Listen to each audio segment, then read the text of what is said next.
اس سے پہلے کے درس میں ہم نے گفتگو کی تھی کہ شریعت اسلامیہ نے مال کی حفاظت کیسے کی ہے۔ پچھلے درس کی ریکارڈنگ چونکہ مسٹیک سے ڈیلیٹ ہو گئی اس لیے ویڈیو کو اپلوڈ نہیں کیا جا سکا۔ آج پھر اسی درس کو مختصراً دہرا دیتے ہیں۔ پچھلے درس میں شریعت اسلامیہ نے مال کی حفاظت کا جو طریقہ اپنایا تھا، چوتھے پوائنٹ پہ ہم نے گفتگو کی تھی، اور چوتھا پوائنٹ بتلایا گیا تھا کہ شریعت اسلامیہ ہر ایک انسان کی تشجیع کرتی ہے، ہر ایک انسان کو رزق حاصل کرنے کے لیے ابھارتی ہے۔ کیوں؟ کیونکہ مال ہی پر، رزق ہی پر انسانی زندگی کا دار و مدار ہے۔ اگر مال نہ ہو تو پھر انسان کی زندگی بے معنی ہو جاتی ہے۔ اور یہی نہیں بلکہ شریعت اسلامیہ نے جہاں رزق پر ابھارا، کسب معاش پر ابھارا، وہیں پہ کسب معاش کو ایک عبادت تسلیم کیا۔ اگر نیت صحیح ہے، بزنس کرنے والے کی، روزی حاصل کرنے والے کی، محنت کرنے والے کی اگر نیت صالح ہے اور وہ مباح طریقے سے، جائز اور مشروع طریقے سے رزق کو کماتا ہے، تو شریعت اسلامیہ ایسے شخص کے اس عمل کو یعنی بزنس کو، کسب معاش کو عبادت تصور کرتا ہے۔ اللہ تبارک و تعالیٰ نے ارشاد فرمایا هو الذي جعل لكم الارض ذلولا فامشوا في مناكبها وكلوا من رزقه۔ اس آیت میں اللہ تبارک و تعالیٰ نے لوگوں کو ارشاد فرمایا ہے، لوگوں کی رہنمائی فرمائی ہے کہ زمین تمہارے لیے ہم نے ہموار کر دی، تم زمین کے اطراف میں گردش کرو، چکر لگاؤ۔ کیوں چکر لگانا ہے؟ وَكُلُوا مِن رِزْقِهِ، رزق کی اضافت اللہ تبارک و تعالیٰ نے اپنی طرف کی، اور اللہ تبارک و تعالیٰ کسی چیز کی اضافت جب اپنی طرف کرتے ہیں تو وہاں پہ اضافت تشریف اور تکریم مراد ہوتی ہے۔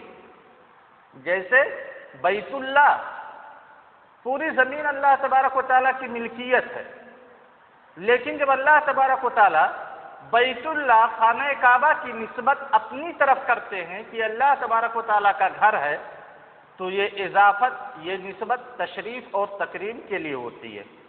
ایسے اللہ تبارک و تعالیٰ نے سورہ جمعہ کے اندر ارشاد فرمایا فَإِذَا قُضِيَتِ الصَّلَاةُ فَانتَشِرُوا فِي الْأَرْضِ وَابْتَغُوا مِنْ فَضْلِ اللَّهِ، وَابْتَغُوا مِنْ فَضْلِ اللَّهِ، یہاں پہ بھی فضل سے مراد رزق ہے، اور رزق کی نسبت اور اضافت اللہ تبارک و تعالیٰ نے اپنی طرف کی ہے۔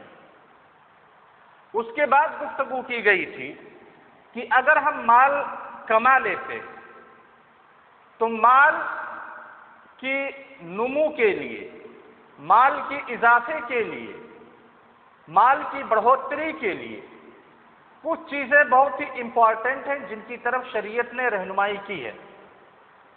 کیونکہ جب ہم مالیات پہ گفتگو کرتے ہیں، جب ہم فائنینشیل افیئرس یا فائنینشیل مینجمنٹ پہ بات کرتے ہیں، تو فائنینشیل مینجمنٹ میں دو چیزیں سب سے امپورٹنٹ ہوتی ہیں۔ پہلی چیز ہے سورس آف انکم، کمائی کے راستے کیا ہے، کمائی کے ذرائع کیا ہے، اور اس سے بڑی چیز ہے